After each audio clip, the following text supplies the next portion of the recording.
welcome everybody this evening. This is the Peter J. Mulry Foundation, 100 Men and Women Making a Difference in Tampa Bay. You know, it was so funny. I'm one of those Irish Jersey Catholic guys, so I tell everybody I was born in Jersey, grew up in Tampa.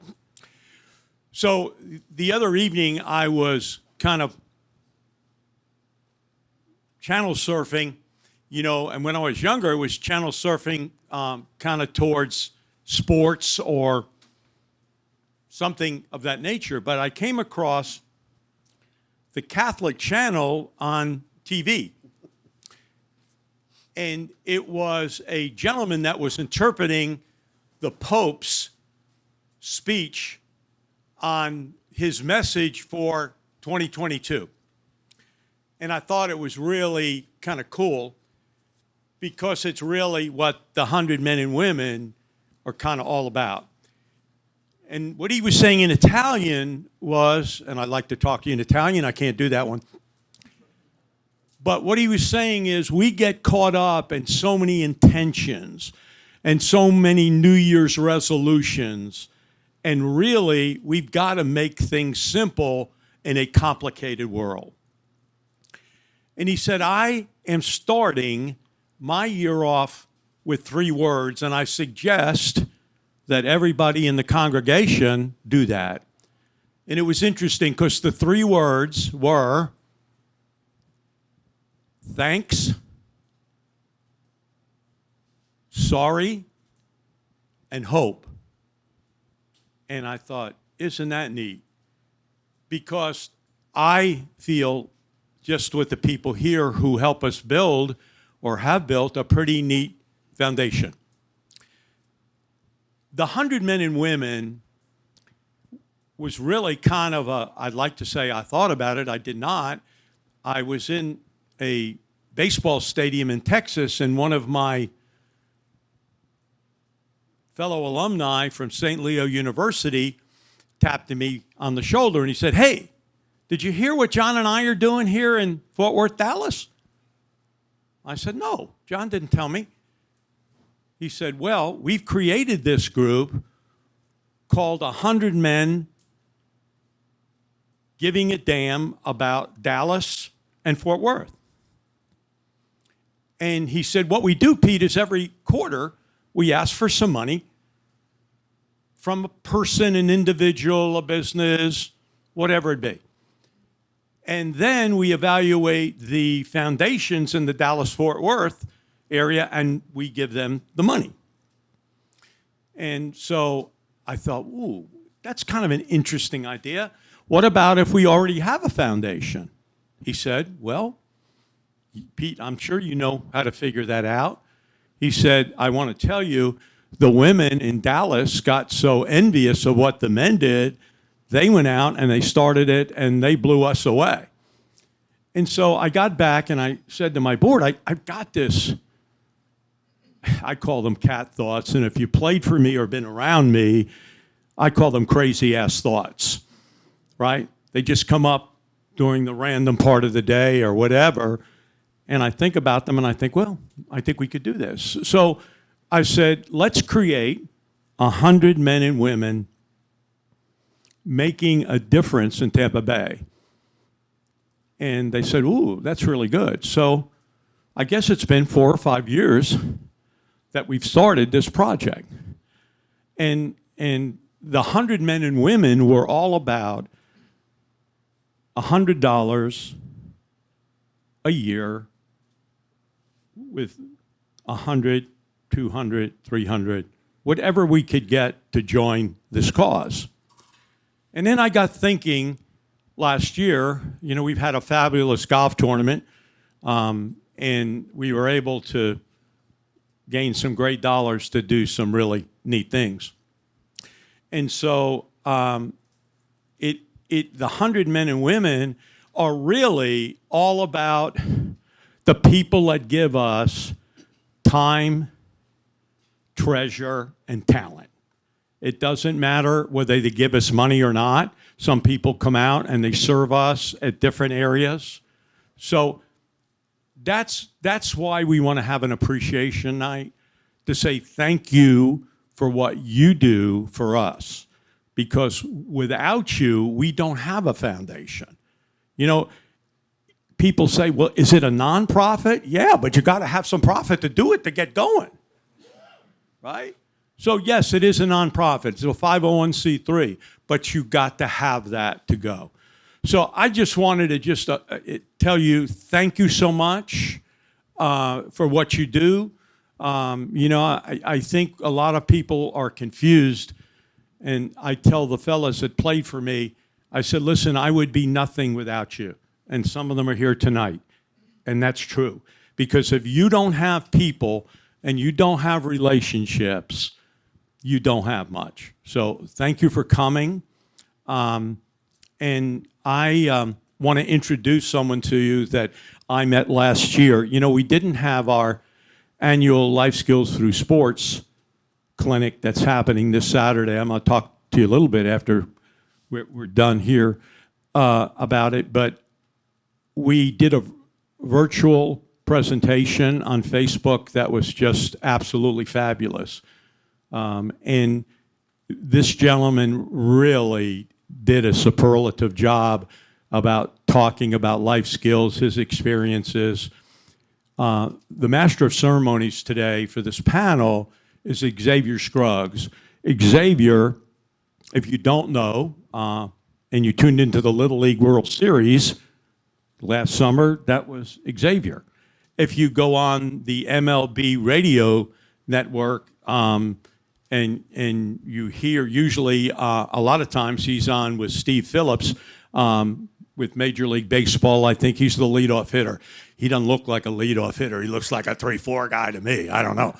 But he spent 10 or 12 years in the big leagues with the Marlins, the Cardinals, played in Korea. But I asked him would he come tonight to kind of lead our panel that I think you'd be very impressed with. And so I'm going to turn it over to Xavier. And here you go, brother.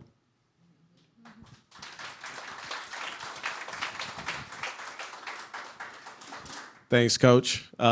Just a little bit about me and how I even got involved here. I'm originally from San Diego, California, and I decided to move to Tampa about 6 years ago after I met my wife, who is an alum of USF. And once I moved here, I was trying to figure out a way to dive into the community because I wasn't familiar with the city. I was obviously raised somewhere else. And one thing my parents always told me was, as an athlete, you have this influence. And I kept trying to figure out what that influence looked like and what I should do with that. What should I do with this platform? And so I asked one of my buddies by the name of Denard Span, and he said, you need to get hooked up with Coach. And I said, who's Coach? There's a lot of coaches around here. And he's like, no, there's only one coach. And once I eventually got hooked up with Coach, I understood why he's such an influential figure, somebody that really cares about his community, somebody that's really invested in his community and doing it for all the right reasons. So I just want another round of applause for Coach here because he's doing something amazing that you don't get to see every day. Now I have the ability to introduce some people on our panel, some really special people. And when you talk about community, these are some people that really make that a priority. And I'll start here with Coach Ken Erickson. I wrote some of these things down because I don't want to get any of these accolades incorrect because they have a lot of them. First, with the University of South Florida, under his guide, the Bulls, 8 conference titles, 15 NCAA tournament appearances, and a Women's College World Series in 2012. Under his guide with Team USA, gold medals in the ISF Women's Softball World Championship twice, World Cup of Softball 6 times, and the Pan American Games twice. And not to mention, he's the most winningest coach in USF history in all sports. So that's who we have here on the panel. And that's just a little bit of what he's done. Coach, I just I'm going to hand it over to you first, but I want to ask you, because you've been in this for a long time, and you've seen a lot in the sports industry, you've seen a lot in softball. How have you been able to navigate some of the differences going from when you first started to where we're at today, not just with softball, with the sports industry in general? It's a great question. And I think it just boils down to basically, try to find something that you love to do, okay? And that's not tedious. And number one was making a decision to come to Tampa to play baseball, and then meet the community. And the people that are in here that know me for a long time realize that my biggest luck was in meeting the people in Tampa, okay, and getting to know the community and not shying away from coming into a new town. Just kind of, give me goosebumps when you're talking about why you're doing what you're doing, because that's how I approached it.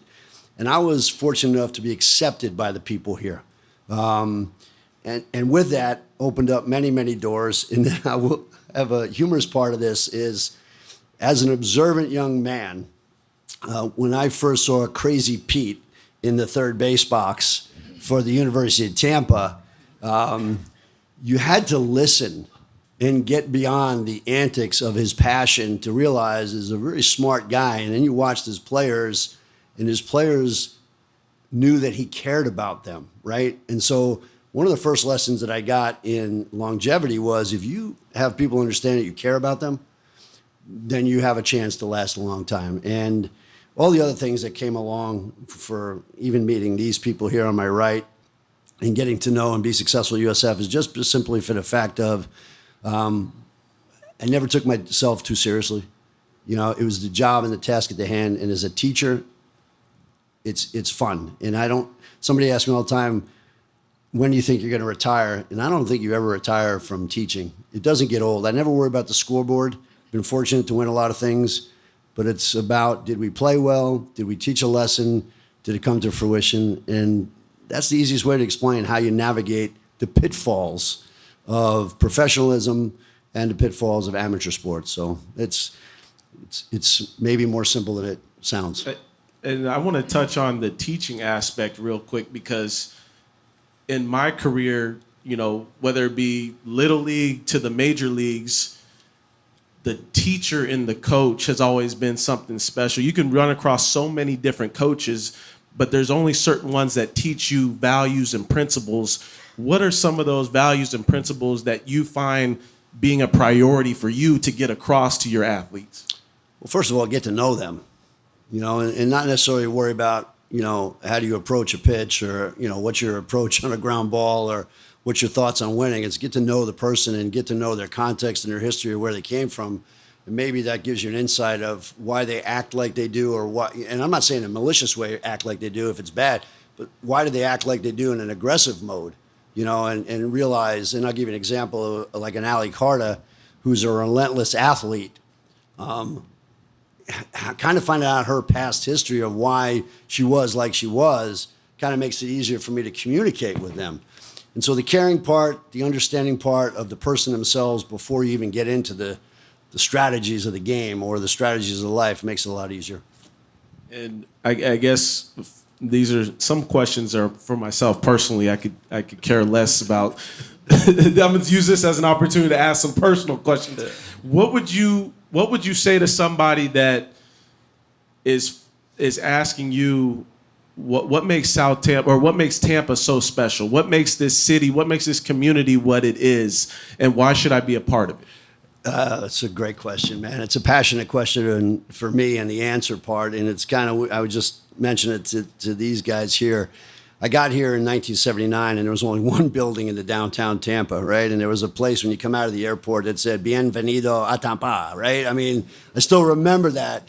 It was a small community, and I ate at Latam's, right? Because I wanted to find out about the community, right? And here's a guy from New York that's coming in, born, in Brooklyn, raised on Long Island, and comes down here.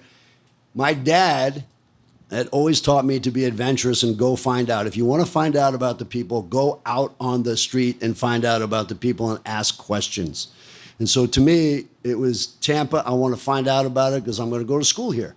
And so those kids that come to North Tampa and go up to USF and don't have a car to come down and find out what Ybor City's like and find out what the restaurants are and the people are and this and that, they're missing out. But back then was different. Okay, there was no social media, so you had to go out yourself and sit at a cafe and listen to the people and then meet the people that in my passion, which is baseball, and then find out about things. And talking to Randy Martinez a little bit, is bringing back memories of like, this is what we used to do to find out about people. You're doing that now, okay? Maybe not in the grassroots type of stuff that we did at 18 to 22, which trust me, at 18 to 22, we did some crazy things too, right? I don't. But you get to learn about the families because you got invited to dinner. You don't get invited to dinner anymore. You know, you used to get invited to dinner, sit down at your friend's house, and guys like Chris Leto and Lalo Prado, who I know for years. And so that was fun, you know, to me. But the community still, I've been all over the world. Maybe not as many places, well, maybe as many places as Michelle, right? But every time that we fly back into TIA, you go, I live in Tampa. How freaking lucky am I, right? I mean, I could get on an airplane and go to New York if I wanted to. I go to the beach in January. I go play golf when I want to. I get to do my job outside, and I get to do it in a community that's still really a small community.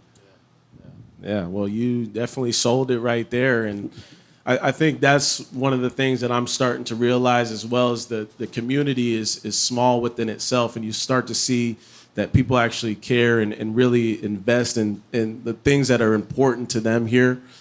And it's a small family, so I appreciate those things as well. And I have a small family, so I want to make sure that those things are incorporated in my own family. So I'll move on here to Michelle at the end. Michelle Smith, double Olympic softball gold medalist with the United States women's softball team, having played in 1996 and the 2000 Summer Olympics. She's been ESPN's lead college softball color analyst since 1998. In 2012, she became the first woman to serve as a commentator for a nationally televised Major League Baseball game. And she is also a USA Softball Hall of Fame honoree, just to mention a few things. Michelle, the transition outside of your athletic career has really been special. There's a lot of different things that you do, keynote speaking, obviously the broadcast analyst role. What have you taken from playing and being an athlete into doing some of those things outside of the field that have given you the success that you've seen? Well, first off, I think everything that I've ever done has been a blessing. I'm eternally grateful for the opportunities. I grew up in New Jersey, way out in the country, was lucky enough to get a full ride scholarship, thought I was going to go to medical school, didn't, went on to play professionally in Japan, a couple of Olympic games. But the one thing my life always revolved around was softball.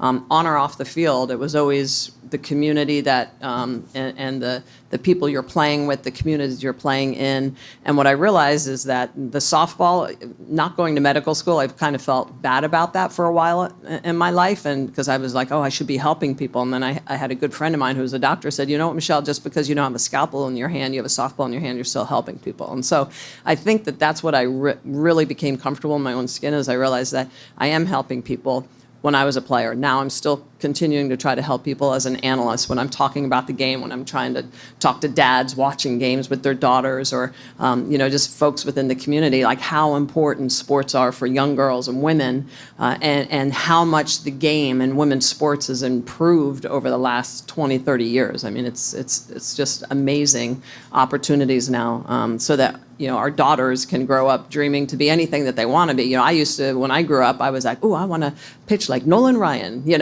was because we didn't really have a lot of people to look up to back in the 80s. So I think for me, it's just a lot of gratitude that I still have the opportunity to make a difference. And I think that's really, for me, what being an elite athlete was all about, and now continuing to do that as an analyst. Yeah, and I think that's something that comes across well when you speak, especially on the broadcast, is you're always trying to teach little moments Yeah. and whatnot. So I guess from a non-field vantage point, what is something or a piece of advice that you're always trying to make sure young adults, young athletes, no matter boy, girl, what is that piece of advice that you want to continue to give them?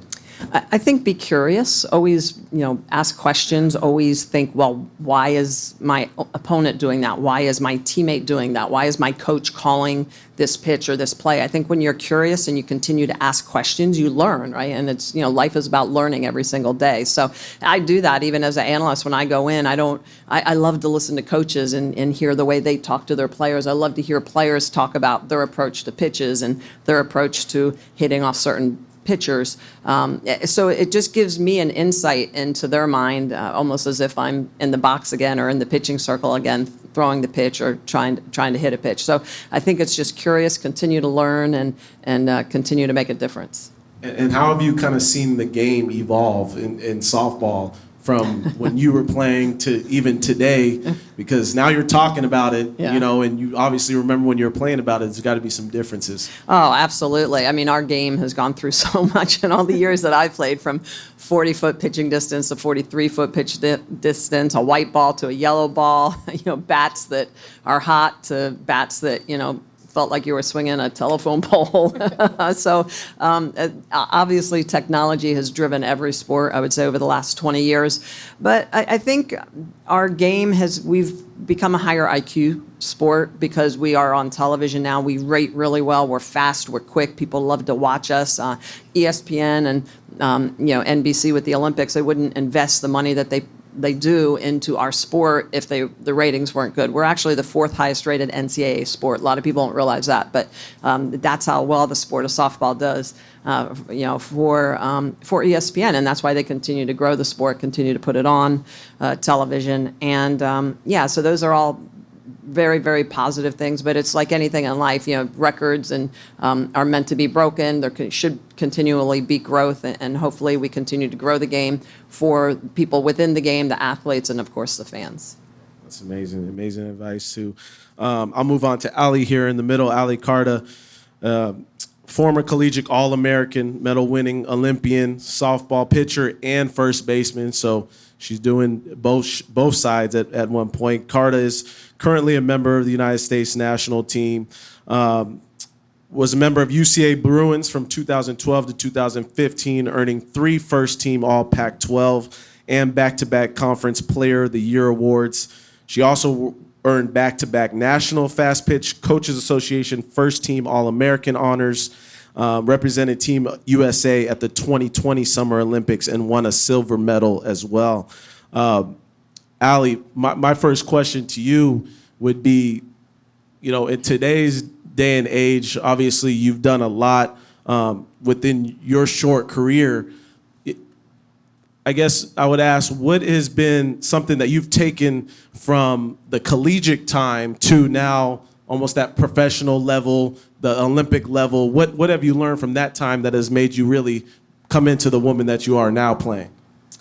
It's a deep question. I feel like there's so many things, but I think recently I've actually talked to a few people about this, different teammates, on just, and probably why a lot of you are here tonight, on just becoming the woman you are, becoming the person you are, right? It's not only about who I am and who we are as athletes, but college and playing post-college. I'm so fortunate I continued to play. There was a point after college where I didn't want to. I didn't know if I wanted to, and I stuck with it. And I think in those times, Coach Erickson was my coach during those years, and it was finding who I want to be, the people I want to be around, what I'm going to be about. And when I kind of figured those things out through the years, it helped me be proud of who I am, and kind of live through that with, again, not only being softball as the priority and the only thing that I'm doing, that I'm so much more than a softball player.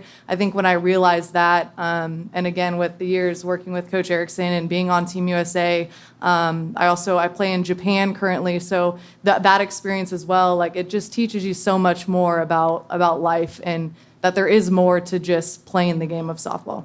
Yeah, and you were talking to me a little bit about that experience in Japan, and I played in Korea, so I have an idea of what it's like to play overseas. But for maybe some of the people that don't know, what's your experience been like playing in Japan? Me and Michelle were talking a little bit. So Michelle's been over there, or well, not now, obviously, but for years and years. So I play for Honda, the corporation over there, and this will be my 4th year. It's gone by so fast, which is crazy, but I've enjoyed every second of it. We talked about, the culture of just the country and the pride they take in who they are as a country. The sports over there, baseball and softball, is so huge. We have such a great relationship with Japan in the softball world. So just that alone has been a great experience. But for me, it was in 2018, we had a tryout for the USA team, and that tryout actually was going to be the World Championship team. And for those who don't know, the World Championships are what qualify you for those Olympic Games. And I didn't make the roster on that team, and I went to Japan after that. I was like, okay, I got to figure it out and be better and work harder. And I went to Japan and just dove in, and it was the best thing that could have happened to me as a player and a person. And I think it was one of the reasons why I was able to kind of come back and make that Olympic squad as well. So the experience has been great, but it's pushed me tremendously as an athlete. Allie, I'll let you touch on this first, and everybody else can kind of chime in. I understand the disappointment when you get cut from a team or you get released or something doesn't happen the way you want it to. And obviously everybody here understands when there's something that they have a goal for and they don't reach that goal. What's the best way to deal with disappointment? What's the best way to overcome those situations that allow you to go on and still be great? Because a lot of people shut down right after that. I think I've learned to, even post-Olympics, right? Like we won the silver medal, but we lost the gold, right? So there's still that kind of element as well. And for that and previously kind of getting cut from that team, I did take a moment. I think it's important to recognize what did happen and not shy away from that and kind of sit in that for a second, whatever that is. And then for me, we always talk so much about, like, this is a game of failure. Softball, baseball, it's a game of failure, which it is. But I try personally not to put so much emphasis on the word failure. Like Michelle talked about too, about just learning each and every day. So for me, it's, take the moment, like feel in your feels if you need to. And then what do I need to do? What do I need to do to get better, be better? And what's going to help me be productive moving forward. Because like you said, if we do sit in it too long and let it consume you, then you're not going to be productive and get where you need to go.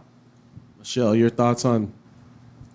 I think that's what makes sports so great is it teaches us so many lessons. And it's about we have a tendency as, completely type A, super competitive athletes to always judge ourselves on everything that we do. And it really is perspective, right? Life is about perspective. And when you're the number one team in the world, your perspective is if you're not in that number one spot, well, it doesn't feel good, right?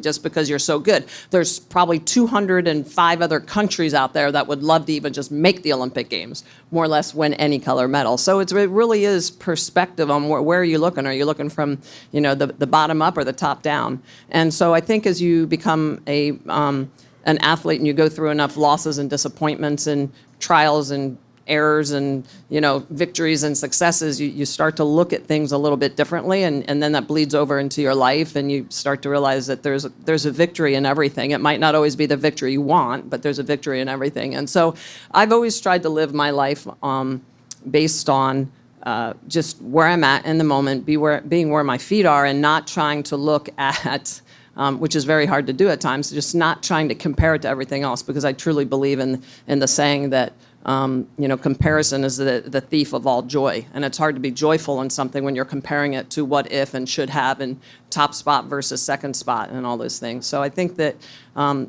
when you look back at really where you're at comparative to what the other 99.9% of the world, the position that they're in, you realize, wow, we're pretty blessed. But it takes a while to get there, I have to say from experience.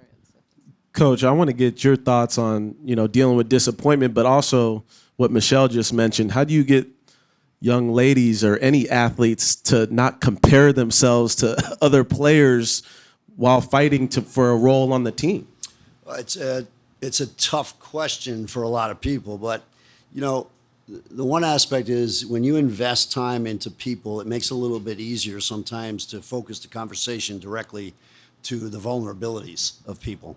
And a couple of stories I'll get to, especially with Allie Carter, who is so really dear to my heart.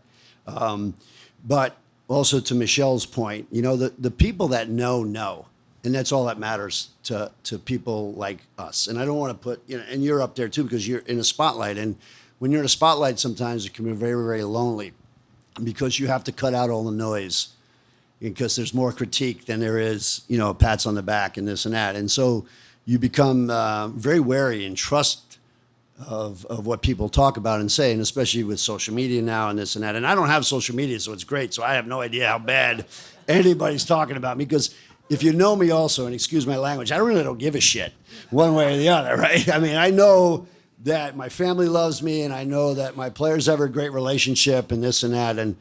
But when you deal with things, and I'll give you this story, and it might give you some introspective of what went on. So when you're choosing a team, every year you choose a national team. It's not just the head coach that chooses his team. It's a committee. And some of the people on this committee are political appointees. They're going to start laughing.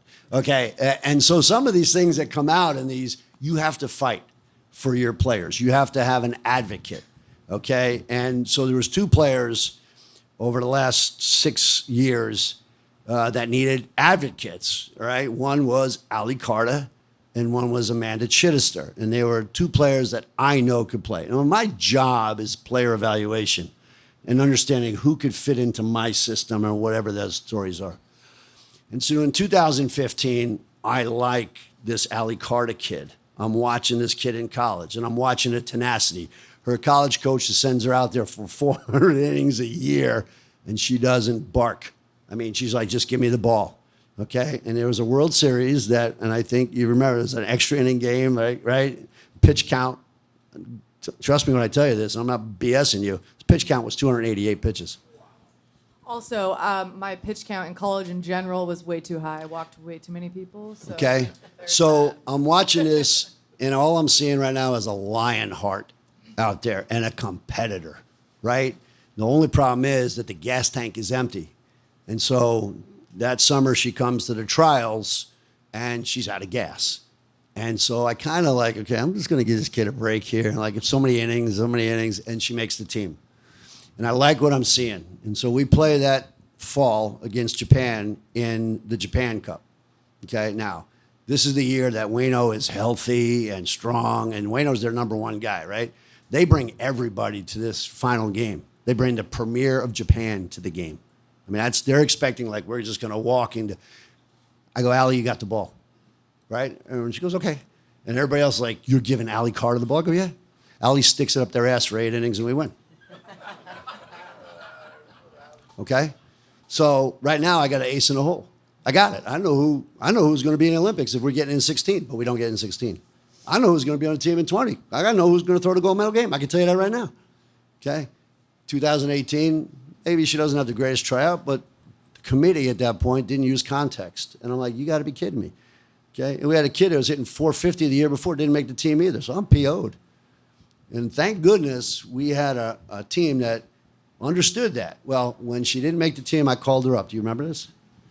And I said, Allie, I'm going to that's okay, coach, I got it. I'm getting goosebumps telling you a story. I got it. I'm going to come back and be better. And we went and we did our thing, and Allie went and did her thing, and she came back in 2019 and said, that's my team, and made the team. And so she deserves a lot. And I never told her that in front of her, but that story is a big story. So prior to the Olympics this year, Michelle asked me, so who's going to be? I go, I'll let you know later. She goes, who's going to go? I'll let you know later. And then right before the 5th game of the pool play, Utsugi and myself were told, this is going to be the gold medal game because the hurricane's coming in. And the gold medal game was scheduled for tomorrow. Okay, but this game was going to be the gold medal game because they're not playing tomorrow. The hurricane's coming in. Allie, you got the ball. Okay, coach. We win 2-1. Allie wins the game. We're in a clubhouse with the gold medal. And the Hurricane decided to go the other way, which is okay, too, because we really wanted to play that game. And, you know, the difference sometimes between gold and silver is a fingernail, and that's what happened that day. But, you know, this woman right here, forever and ever, will always have my loyalty and my respect and admiration for what your question really boiled down to is how do you do this? You put it on them, and if they're responsible enough to do it, you'll find out, and if not, it's not to be. So, and that's another one with a big heart right there. I don't know if everybody realizes, but in 2000, we were down to our last game, right? And we needed a win. And who took the mound for us? Yes, and against China. And won. And we went and got to the playoffs and won the gold medal on the last straw right there. Everything depended upon that one game, and there it was right there. That's amazing.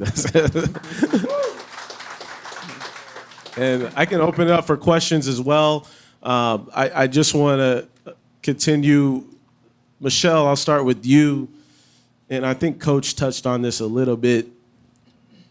Like, I don't know if they call it the same, but clubhouse culture. Like, building a team, obviously, Coach, but then the culture within that clubhouse, within that locker room, within that dugout.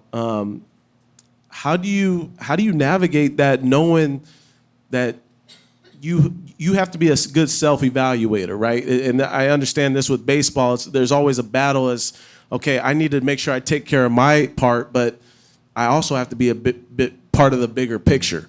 And how do you think young athletes should go about that today? Because that's something that they really struggle with, especially knowing in today's day and age, Coach talked about social media and branding yourself is become bigger than anything. How do athletes deal with that?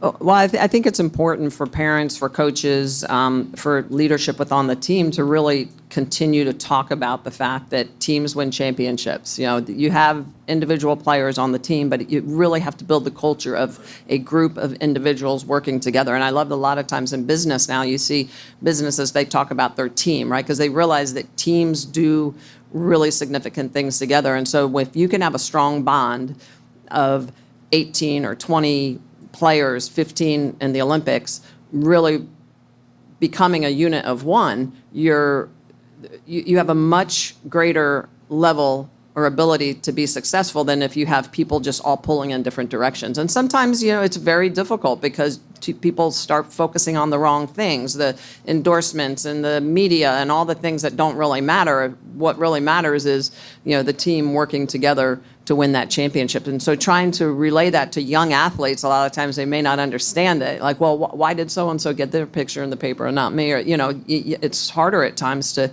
educate the youth athlete that it's about the team, it's about the unit, it's not about the individuals. And so I think that's probably always the trickiest question for coaches. You know, in baseball, we have managers, right, that manage people, and then we also have coaches, but a lot of times in softball, you're a coach, you're a manager, you're groundskeeper, you're everything, right? You have 100 different hats you're wearing.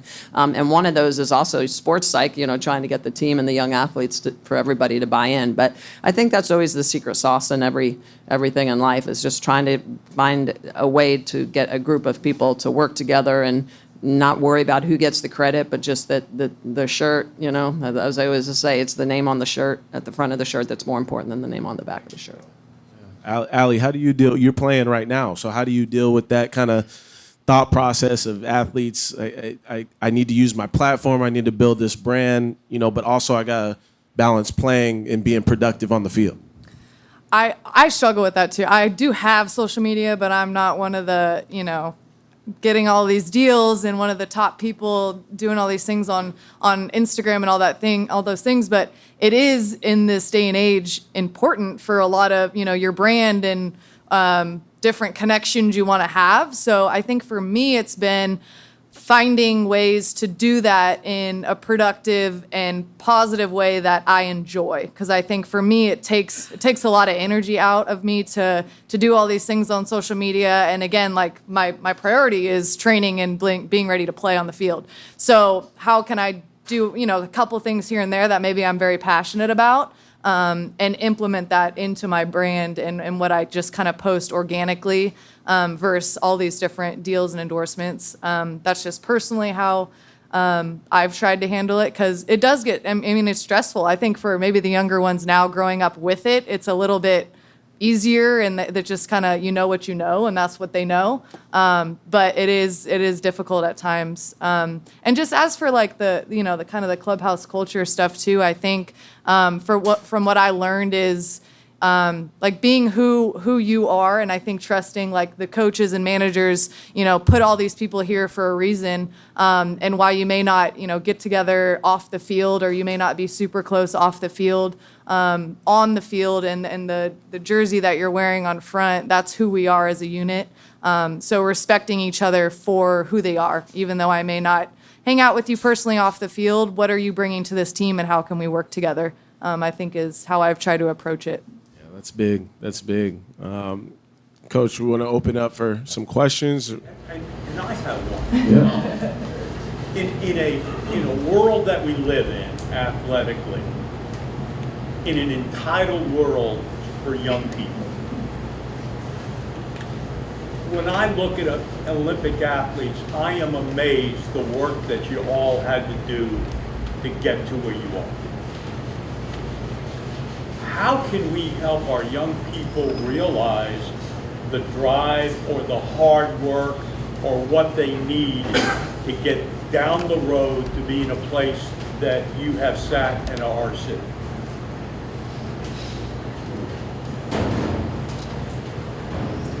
That's almost like the impossible question, right?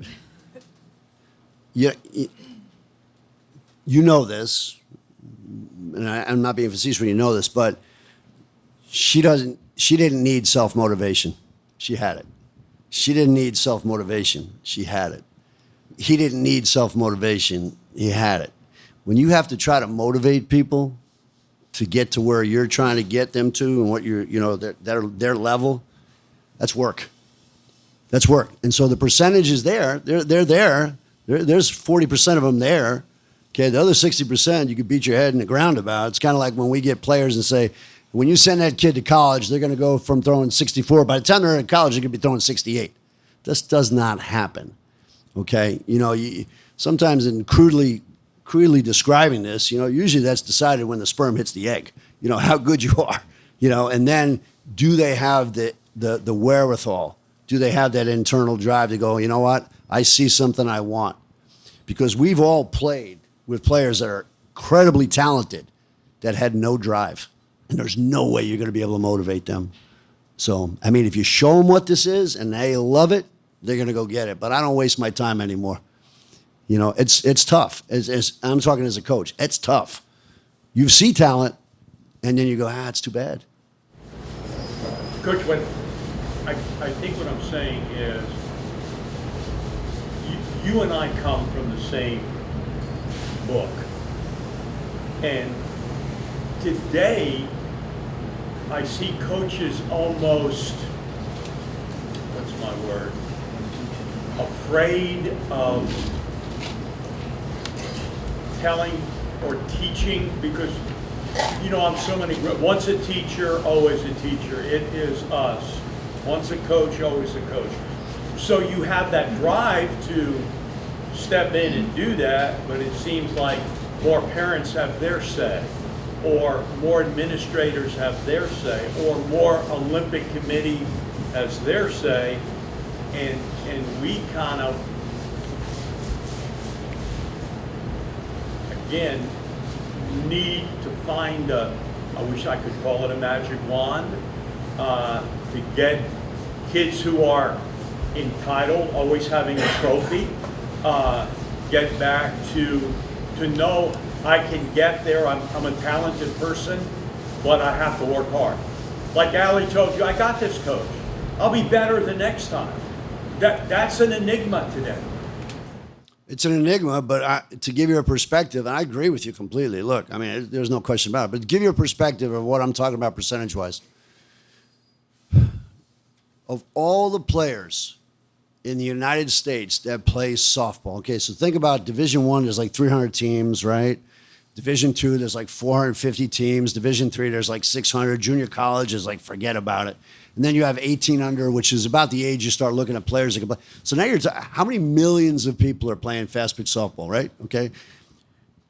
And this, we're just talking about specifically softball. There's 15 spots on the Olympics. I want you to just think about that for a minute.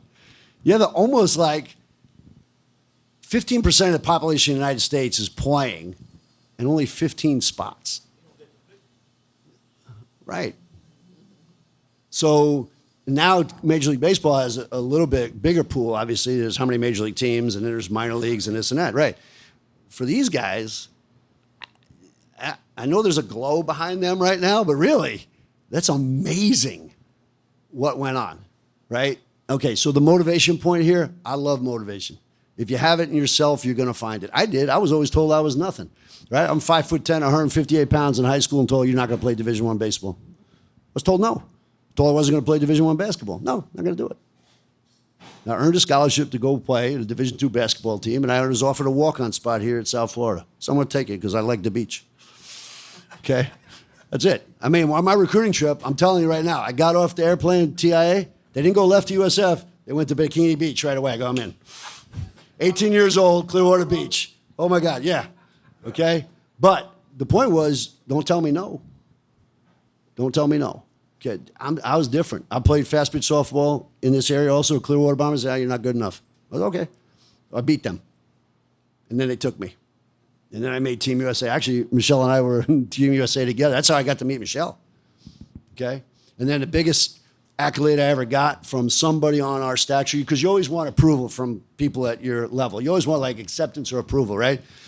She comes up to me, she goes, hey, I'm working out. Would you catch me? I'm like, oh, sure, I'll catch you. Yeah, absolutely. And that's how we got to know each other. And this is back in 1994, 95. But the point of the motivation is like, I've gotten to the point in my career where I'm like, you could tell a motivated person and you want to work with them. Some of them may not get to the Olympics. Some of them might be motivated to get better for high school. Great. That's what I want. Okay? I just want you to be motivated to work. But I don't want you to get motivated because your mom and dad are paying me, how many dollars an hour.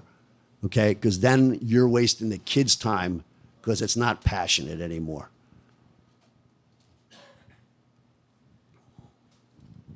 Coach, just from my own perspective, I think another way that's something tough to navigate, of course, at a macro level, but at a micro level, having youth athletes have a different perspective, diving into communities that maybe don't have the same resources that they have to understand, hey, they're doing it with less. Like I need to be motivated enough to do it with what I have. An example of that for me was when I first went to the Dominican Republic. And as a baseball player, we see how many baseball guys come out of the DR with nothing. And when I went down there, I'm like, I have nothing to complain about. So that entitlement factor, I get a different perspective on that. So it doesn't necessarily have to be a different country, but taking a youth team to a different area where they don't have the same resources, that's an eye-opening experience in itself. I'm just going to jump on that for a second. We've been to all these other countries, right? And we always say this, we wish all the travel ball teams, baseball and softball, would come down here and take a look at what they're doing and what they have of what's going on. And then last point to your question. Can we move forward because of the youth sports entrepreneurials making money at this business right now and not allowing the kid to go into sandlots by themselves over there and play for the passion and the love anymore? Why do we have to have controlled play in baseball and softball?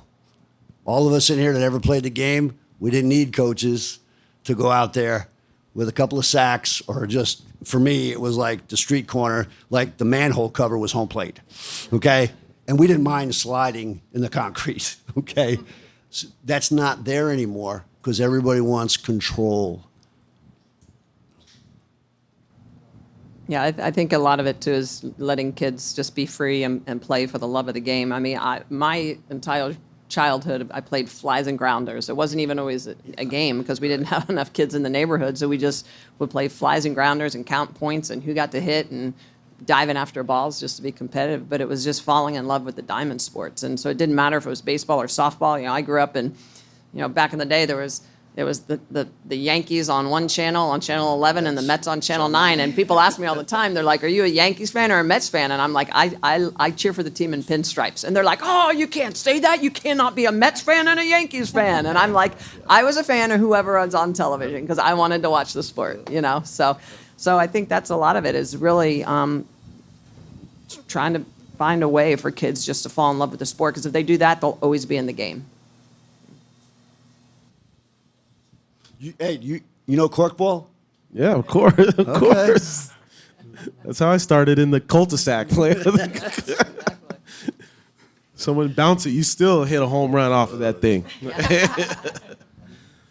I'll ask each one of you, Coach, you can start it off and we can go down the line. What's been the highlight of your career if you could pick out one specific event that kind of sticks out more than any other?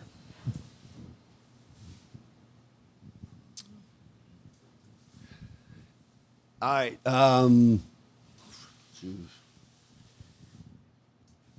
We happens to be the greatest win that I ever had. Okay, and the greatest win I ever had was April 1st, 2008.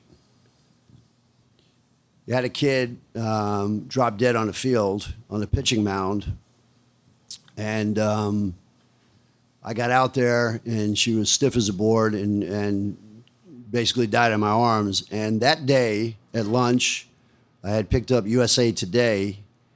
And on the front cover of USA Today, you can go online and take a look. April 1st, 2008 was the first time that the medical profession came out and said, do not worry about mouth to mouth, just start pressing. And that's what I did. And the AED got there in a minute and a half.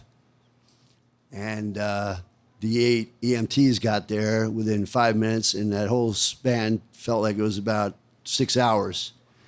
And they shocked Christy X back to life, and that was the greatest win, and probably highlight. And every year now, I text her and speak to her and say happy rebirthday, and that right there, those are the type of things, and thanks for asking the question.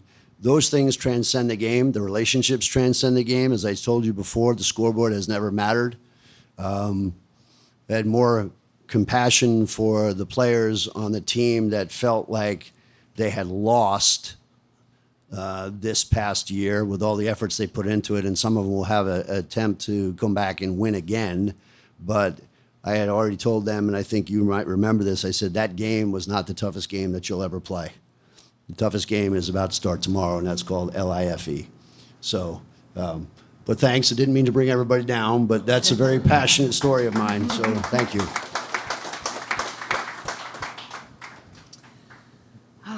I think actually instead of a game, a moment that's just sticking out for me is when I did open the email for the roster of making the Olympic team. And again, I'm going to go back to it's not about softball and the Olympics. And it was just, for me, it was a struggle of a journey for me to get to that moment. And like I said earlier, like actually being proud of who I am and what I've accomplished. And so I think in that moment, I was able to call my family. I went and took a rental car and parked in an empty parking lot and opened the email by myself. Like, I can't be around anyone for this. I got to be by myself. So I opened it and just, again, like so happy to make the team, but just, it was every kind of emotion on how much work and things I overcame and sacrifices and just a different lifestyle that I chose to put me in that position to make the team, and again, be proud of who I was in that moment, and proud for my family and all those things. So I think that would be my moment. Mm-hmm. Yeah, that's awesome. I'm kind of right in agreement with these guys. I mean, I could probably talk about 100 different games that were special for different reasons, but one of the things that kind of stood out to me over the last couple of years is I spent 16 years in Japan playing professionally over there for the same team. About, I guess it was 2018, NHK, their national television channel, asked me to come over and do a TV documentary for them called The Miracle Lesson. So they bring in somebody in a sport, whether or a field of art or whatever it is, and they bring you over to train a team. So I trained a team for a week, and it was this great experience. I was surprised at how much Japanese I actually remembered after 10 years being retired. But it was really amazing experience. Well, while I was there, I hadn't been back to see Toyota Industries, the team that I played for. So I went down to Korea, and my teammates, unbeknown to me, threw me a surprise party. And there were over 100 people there. And when I really started going back and looking, like all my teammates over 16 years, so there were like 60-something teammates. Their children, so there were like 40 kids running around, and they were all wanting to hang off me, because they all knew me. And it was the craziest, most awesome thing, because it made me realize just the impact of here's a culture that, when I went over there, I knew 2 Japanese words, and it was like sushi and wasabi, and then I I learned how to speak the language, and I went to some of their weddings, and some of them, their kids are named after me, and so, just going back and being in that moment made me realize that just how wonderful and how special the sport is, and a culture that, I didn't even grow up in, so. Yeah, I think it's, I think it's truly amazing kind of what sport does as far as, the moments that we think about and not necessarily on the field. And you guys mentioned, I was thinking about the answer to my own question, and it would probably be when I first got the call that I was going to go to the major leagues. Yeah. And it's more about, the people that helped you get to that moment. You start flashbacking and thinking about everybody that's helped you, that supported you, that's invested in you. And it's really, it says a lot about you guys, because it's less about yourselves, right? Like, it's more about what has allowed you to get to a certain point. And I think that's what's special about the whole foundation is it's about what people are able to do when it comes to supporting and what we're able to build. And so I think everybody can relate to the fact that when something special happens in our life, it most of the time isn't about us. So awesome. Would anybody else have any? I'd like to say thank you to Michelle Smith and tell everybody how humble she really is about her community involvement. I don't know how many years I took a travel ball team to play the Michelle Smith Showcase in Clearwater. And being there and seeing you come down, walk around, spend time with the girls. I have pictures of me with my daughter, I think 14 years ago, and the effect that you have on a lot of young ladies help grow the game and making it better. So thank you very much. Absolutely. Thank you. That means the world to me. It means the world to me. That's what I always say. I hope my legacy is more than just my ERA and my batting average. So that means the world to me. Thank you. Anyone? Any other questions out here? Hey, David Gonzalez. I'm not one that talks a lot of everything, but I know Coach and all. Thank you. Great organization. Did baseball, love baseball. Baseball all my life. Got a son, baseball all of his life. Got a daughter, wanted to play softball. This is softball kicks ass. Just want to let you know. But my daughter, 10 and a half years old, she got diagnosed with sarcoma, a case of cancer. I don't know if you remember Coach Erickson. Thank you very much. Did roughly 9.5 years. She's a survivor, knock on wood. And went to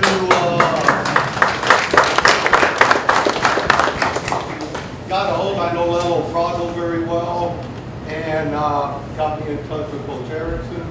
Went to USF. She was able to sit in the dugout for a game. We still go now, watch a couple games a year. Absolutely wonderful. You do a fantastic job. Thank you so much. Thank you.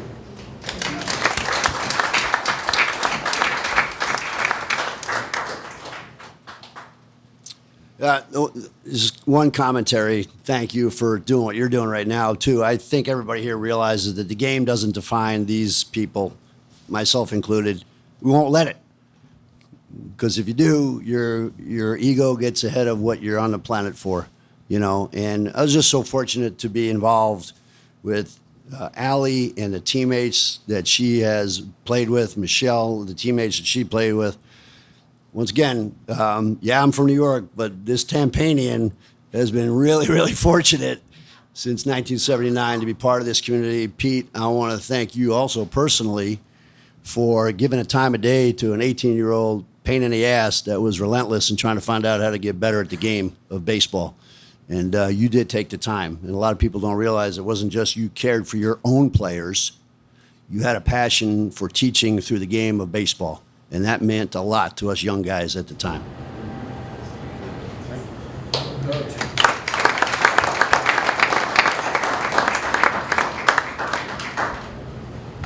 First of all, it's Appreciation Night, and I so thank you for coming. This has been delightful. And since it's Appreciation Night, I just like to share with my board of directors. Beth Hastings Hoover is up there. She's the lady you ran into. Her husband, Doug Hoover, is right there. Chris Nardi is right there. Jonathan Butler, thank you. I think Joe Caro is over here. Thank you very much. Dan Martucci, thank you very much. The fabulous Lou Maggio that everybody knows. And let me see, Edwin Leal, Senor, thank you. Mario Garcia, thank you very much. Just a few things about the foundation. You know, a lot of people say, well, Mulry, we gave you money. What the hell are you doing with it? So those books back there are books that were written with the help of Shirley Jump. She is not here. She's a little ill this evening. But with my help with Mario, who is my kind of guardian angel through this, and some help from some other coaches that were just super. But I want you to know what we do with those books. The foundation now is up to 35 mentors that use those books either presently in public schools in Tampa or getting ready to go in. And use those books for a literacy and mentoring program.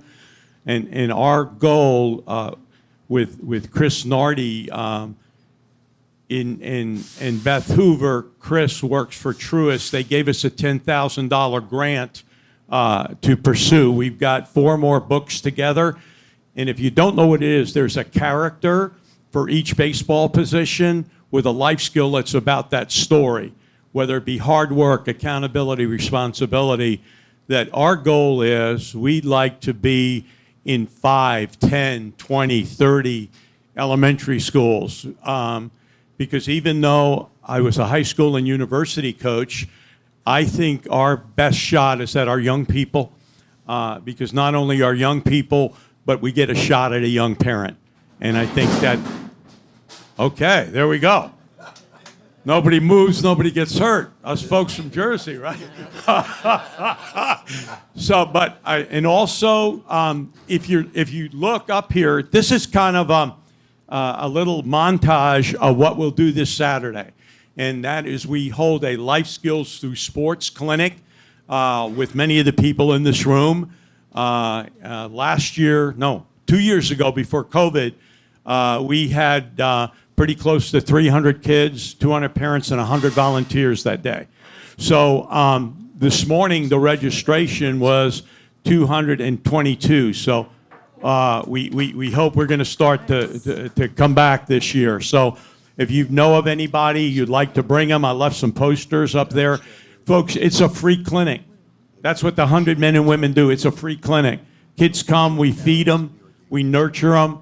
We not only talk about baseball and softball, but we talk about life skills because these folks are so right. You can't do it without a toolbox, and that's what we're all about. You know, we like the trophies, we like the gold medals, but really it is about helping people get to a place in society they can be so successful in. So, no, we're doing that. We're also running a program called ACES Nation, which gives young people a chance to earn points for grades and fellowship and mentoring. And those points turn into dollars when they graduate and go to college. So we help on that message. So, you know, I'd like to say I thought about this line, but we are people helping people. And I just want you to know, I'm going to pitch you on, you know I am. And so I want you to know where the money goes. I want you to know it's a 501c3 and a public charity. But if you're kind enough to reach into your heart and the heart goes into your pocket, know we're going to take it. I want to thank the sound guys that did a hell of a job. Thank you for setting us up, and great job. My piano man, John Litton. So thanks for coming, John. But I think, if I'm not mistaken, the bar's still open, and there's some great food. Patches in the Tahitian Inn did our food, and Kathy did a hell of a job. So, but no, we are here to help. And let me tell you, you can pick up the phone and call me if you need a young person helped or whatever. We'll get them some help. So I'm not throwing you out. In fact, I hope you're going to stay. I hope the folks will stay for a minute. You might want to ask them some personal things or get an autograph or whatever. So thank you for coming. This has been delightful. And again, people helping people. Thank you very much. As a softball coach, having the talent, the people that were here this evening was incredible for us. A lot of times, baseball people find the sport of softball and fall in love with it, with the speed of the game and the great talent of the young ladies that we find out there. Having a Hall of Famer like Michelle Smith, another Olympian, Allie Carter, and of course, Coach Erickson, rounding out the evening. It was just an incredible night.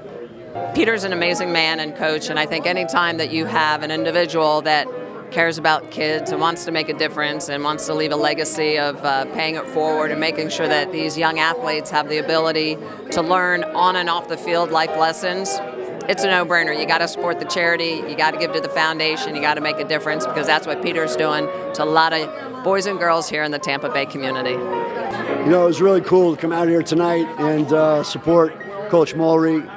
Obviously, it's a great foundation, and it's doing the right things for the right reasons. And I was fortunate enough to be at the last soiree where you had 250 plus kids out there, and this weekend should be exciting also. But you know, if you're going to get involved in community, this is a foundation that's spot on with community involvement, community support. So, you know, Pete, keep doing what you're doing, man. We love you. Hi, this is Allie Carter. I'm here tonight at the 100 Men and Women Appreciation Night. I, first of all, just am so honored to be here. It's such a great experience for myself, and I've lived in Tampa now for 3 years, so just getting to meet and experience more people and connecting with the people of Tampa has been awesome. Pete was incredible, a great storyteller, and just kind of set the tone for the night. But again, just super grateful to meet these people and be a part of this night, and hopefully a small part of the foundation moving forward. An amazing night here with Peter and the foundation. Coach was blessed to have the opportunity to help moderate with all of these great people, so many success stories. But I think one of the biggest things is, and one of the biggest takeaways from tonight is being able to understand community, knowing that it's not about yourself. All these people here, no matter the limelight they've been in, no matter the success they've had, they've always cared about somebody else more than themselves. And I think that's ultimately what helps build community. That's what this foundation is all about. And as long as we keep that as a priority in our mind, I think everything will be better. So I appreciate Peter, appreciate this foundation, and continued success for everything and everywhere it goes.